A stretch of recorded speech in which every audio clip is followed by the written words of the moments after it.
How to undergo fantasy account easily on your device, or how can you delete it? Firstly, this is the official website as all of you can see, and now I will show you some of the genuine steps on my notepad.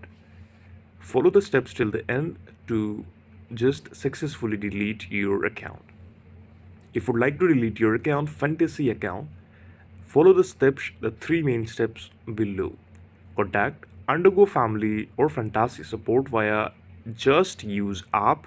You can reach out to them and you can tell them directly to delete your account. Second is visit the Undergo Fantasy Sports website. You can visit the Underdog Fantasy Sports website directly and explore their account management option. Third option is request account closure via the app.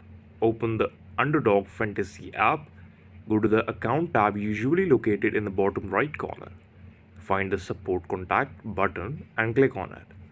Start a new support request and click on account update personal information and then go to account closure request.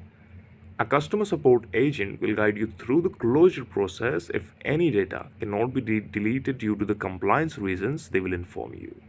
Remember that account deletion process so processed with caution. If you no longer have the app, you can also contact their support team via email at support@underdogsports.com with the subject line account data closure and deletion. They will assist you further. This is the video. Thank you so much for watching it. Please subscribe to the channel.